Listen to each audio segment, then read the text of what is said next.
कर्मी जे उडावे सुखदुःखी फळा यावे ते भोगावया यावे तेव्हा एका ब्रह्मानंद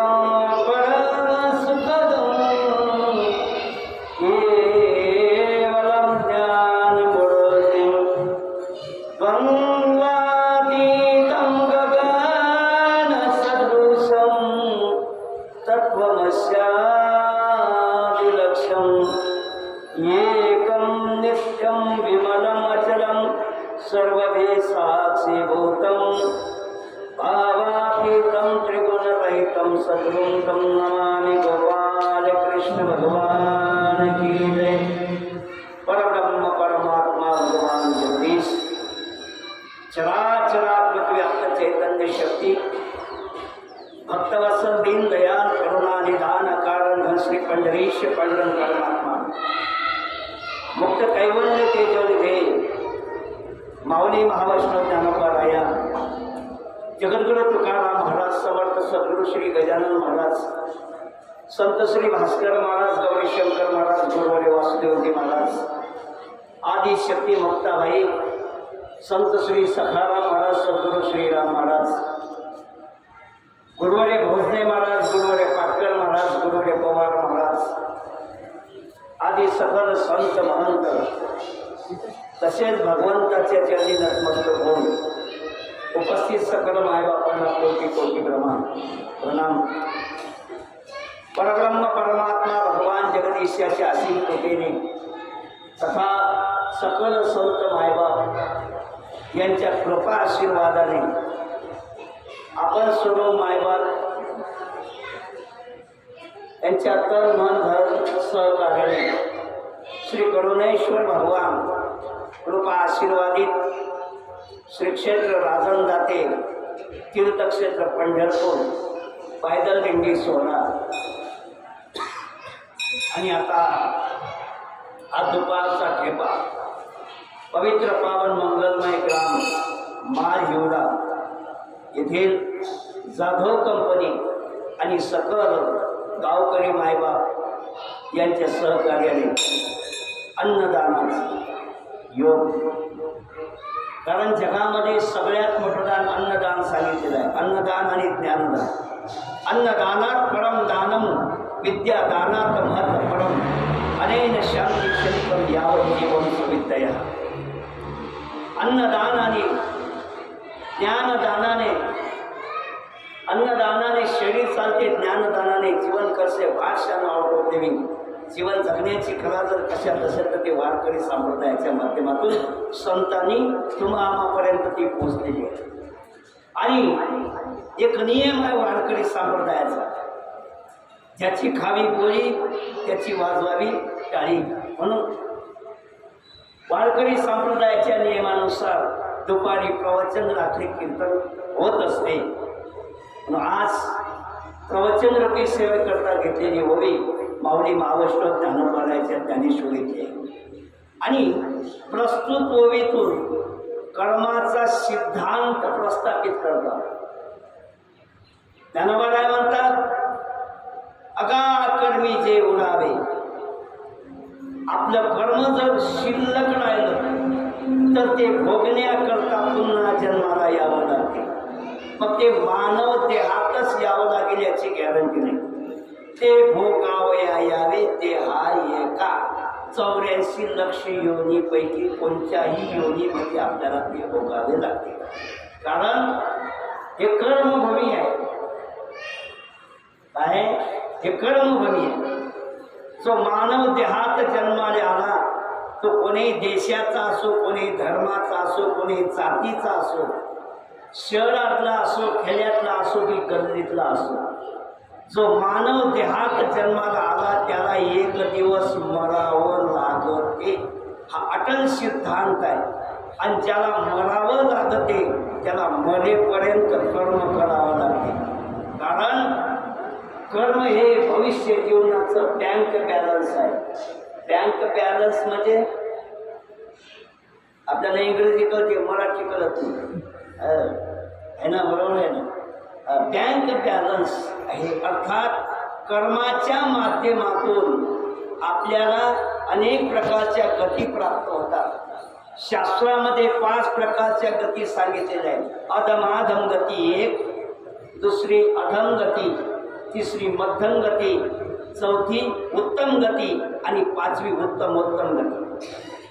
अधमाधम गतीमध्ये या गतीने गेलेला जीवात्मा स्वर्गात जात नाही, नरकात जात नाही, इथंही थांबत नाही. मग कुठं जातोय तर तो भूत योनीला जातो. कोणाकोणाला भूत व्हायचा आहे त्यांनी हात वर करावा. मी उत्तर सांगतो. कोणाला व्हावं नाही. आत्महत्या करणे, भ्रूण हत्या करणे, समजून चला भूत योनीला गेला. याला वायू तत्वाचं शरीर म्हणतात. नवे नवे कमावलेलं धन जर कोणाच्या कामी न येता गेला ना तर त्याला धनावाचा काय भाव लागते? समजले काय? नागोबा भाव लागते. म्हणजे मुक्ती नाही. कमावलेलं ज्ञान जर कुणाला दिलं नाही आणि तसाच जर तो महात्मा मेला तरी त्याला मुक्ती नाही, त्याला ब्रह्म राक्षस व्हावं लागते. सहदेव भाडळी ग्रंथ आहे, त्यांचे गुरु एक्सपायर झाले, मेले. त्यांना मुठ माती दिली, कारण ब्रह्मचार्याला मुठ माती देतात आणि लग्न झालेल्याला अग्नी द्यावा लागते. मुठ माती दिली, गैला जाऊन श्राद्ध केलं सहदेवानं, तरीही त्याला मुक्ती मिळाली नाही. आणि तो स्वप्नात येऊन म्हणते मला मुक्ती दे. म्हणजे गुरुजी तुमच्या नावानं गैला जाऊन श्राद्ध केलं, अनेक लोकांना तुमच्या नावानं अन्नदान केलं, तुम्हाला मुक्ती कशी मिळाली नाही? तेव्हा सहदेवाचे वडील म्हणतात बाबा एक लक्षात घे, मी कमावलेलं ज्ञान कुणाला न दिल्यामुळे मला मुक्ती मिळाली नाही, पण मला मुक्ती पाहिजे. मग मुक्ती मिळेल कशी? तेव्हा ते म्हणतात माझी कवटी समाधी उकर, माझी कवटी काढ आणि घासून पी. कारण ज्ञान कुठं आहे? First rest of mind stop is only hair. ज्ञान इथं असते. ती चीप असते एवढीशी मोबाईलची, त्यात सगळं जग सामावलेलं आहे. तसं आपली हे जे चीप आहे याच्यामध्ये सगळं जग सामावलेलं आहे, संपूर्ण ज्ञान आहे. फक्त उघडता आलं पाहिजे. दरवाजा उघडत नाही, हाच मोठा प्रॉब्लेम आहे. त्यासाठी परमार्थ आहे, त्यासाठी वारी आहे. त्यानं ते घासून पिणं लावलं. ज्याला कढईचा ग, डब्याचा ड, गध्याचा ग येत नव्हता, तो ज्ञानी होऊ लागला.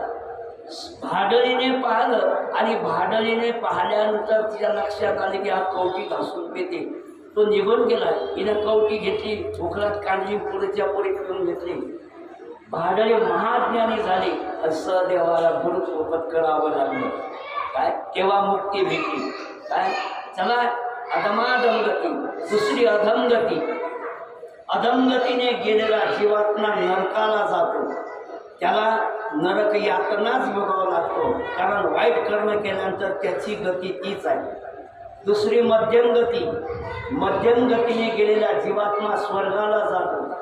मग स्वर्गाला गेलेला उत्तम गती म्हणावं की मध्यम गती? ज्ञानोबराय मध्यम गती म्हणतात. का? कारण स्वर्गाला किती जरी गेला, स्वर्गाचा अधिपती इंद्र जरी झाला तरी त्याला अका कर्मीचे उडावे. जे महाराज ते त्याला वापस यावं लागते महाराज. त्याला कर्म संपल्यानंतर वापस यावं लागते आणि पुन्हा केल्या महापुराचे मुंगीचे जन्म घेत घेत घेत मानव देव प्राप्त होतो. चला ही जी गती आहे ही मध्यम गती आहे. काय? आणि चौथी गती उत्तम गती. उत्तम गती वारकऱ्याला भेटते. मरत असताना भगवंताचं नाव जो घेतो त्याला ती गती प्राप्त होते. मरणी तया जे आठवे तया तो तेथेची गती ते पारे, म्हणून माते स्मरावे सदा तुला. अर्थात मरत असताना देवाचं नाव घेतलं. काय? अंतकाळी त्याच्या नामाने मुखा, तुका म्हणे सुखा पार नाही, त्याला उत्तम गती म्हणतात. ही उत्तम गती तुम्हाला सांग महाराज, आता मरतानाच नाव घ्यायचं ना. मग आतापासून काय लेकरायचं शिक्षण आहे, मकान बांधणं, रोजच्या शेती घेण्या, आम्ही म्हातारपणे जमत नाही. म्हणशी म्हातारपणे परमार्थ करून काल काय तुझं आज्ञा दारू कारण आयुष्याचे सूत्र बिघडतात होय भूताची खळाळता. आयुष्याचं सूत्र बिघडलं की देवाचं नाव मुखात येत नाही येत नाही. श्रीमंत शेठजीला खाटल्यावर पडलेला आहे. पोरं म्हणतात बाबा बाबूजी विठ्ठलजी का नाम लिहो. तो काय म्हणते, अरे बिकोन नाम मतले मारे सामने 300 लेके गए तो अभी तो खोबड़ो को नहीं दिखायो. बाबूजी श्री राम जी का नाम लो. अरे उसका नाम मत ले. लड़की की शादी थी किराना लेके गए तो अभी तो आयो कुनी दिखो ही कुनी. बाबूजी श्री कृष्ण जी का नाम ले. अरे क्या नाम लेता अरे उसका गप हो कहीं को प्यास को 20 लेको गए तो प्यास को कुनी दियो, मुद्दल भी कुनी दियो, चीटो कुनी दियो. जमेल का नाम. भगवंताचं नाव मुखात येत नाही आणि ज्याच्या मुखात आलं तो भाग्यवान, त्याला उत्तम गती म्हणतात. आणि उत्तम गती जी आहे ती म्हणजे ती संत गजानन महाराज, तुकाराम महाराज, ज्ञानेश्वर महाराज. मरण माझे मरून गेले मज केले अमर. मरणाच्या आधी ज्याने मरण आवडवी जे त्याने उत्तम हे संतांना प्राप्त होते. हे कशानं प्राप्त होते? फक्त एक आहे कर्म. काय अगा कर्मीचे सुख दुःखी पडा.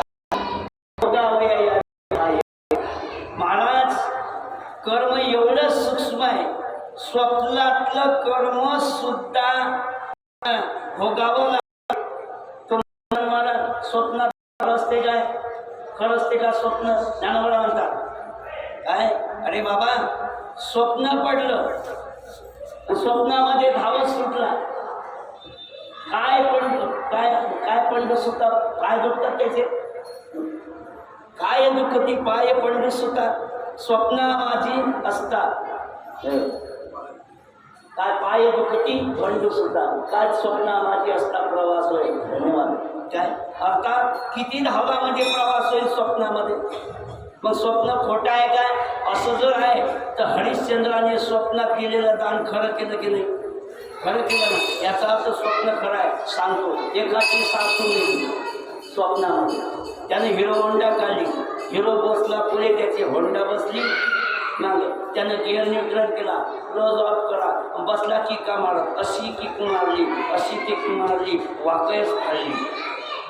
वाकय समजते ना, गोधन की बाई म्हणे अशी कशी फाडली, तुमच्या पायाला काय चाकू आहेत काय? म्हणे तुझी माय मेली. म्हणे आता सांगता काय? म्हणे बोंबलू नको, तुझी आई मेली ते स्वप्नामध्ये आई मेली. खोटं आहे की नाही? गाडी काढली खोटं आहे, किक मारली खोटं आहे, वाकय फाडली खरं आहे ना. आता स्वप्न खरं आहे की खोटं आहे? मग एखाद्या मागे वाघ लागला स्वप्नामध्ये, धावा धावा वाचवा वाचवा, धावा धावा वाचवा वाचवा. लेकरं घाबरले, उठले, एका कोपऱ्यात जाऊन थरथर कापत होते बापाकडे. बाईने उठवलं, 2 पाण्याचे शिपके मारून. काय झालं? म्हणजे पाणी आण पहिले. कळवाभर पाणी पिला, घामा झोपेल झाला होता, घाम फुटला होता. काय झालं? म्हणजे वाघ मागे लागला होता. बरं झालं तू उठवलं, नाही तर त्या वाघाने मला खाऊन टाकलं असतं. ते म्हणजे खाल्लं जरी असतं तरी तुम्ही मेले नसते. कारण काय? स्वप्न आहे, बरोबर आहे. स्वप्नात मागं लागला, वाघ मागं लागला, खोटं आहे, बरोबर आहे ना. स्वप्नात बोंबलत होता, खोटं आहे. पण त्यानं घाबरगुंडीमध्ये साखरी ओली केली, हे खरं आहे ना. स्वप्न खरं आहे की खोटं आहे? एकानं 15 एकर शेती केली, गहू पेरला, गहू चांगला टोंगला, इतका हिरवा गार चांगला गहू बसला, मस्त आनंदी आहे. लाईन गेली, लोड शेडिंग होतं, 2 घंटे लाईन येत नाही म्हणून काय करायचं, जेवण करून घेतलं. आणि विहिरीपाशी सुंदर हौद आहे, हौदापाशी वटा आहे, त्या वट्यावर वडाची सावली आली होती. त्या सावलीमध्ये त्याला अंग टाकलं, त्याला स्वप्न पडलं. स्वप्न शेतकऱ्याला स्वप्न करू लागते करायला. मेहनतचं शेतकऱ्यासारखं मेहनत जगामध्ये दुसरं कोणाचंच नाही.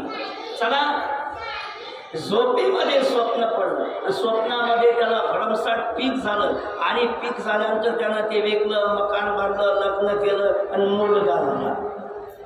आणि पत्नी म्हणते थोडेसे बाजूला व्हा, बाबू आहे, बाबू झोपलेला आहे.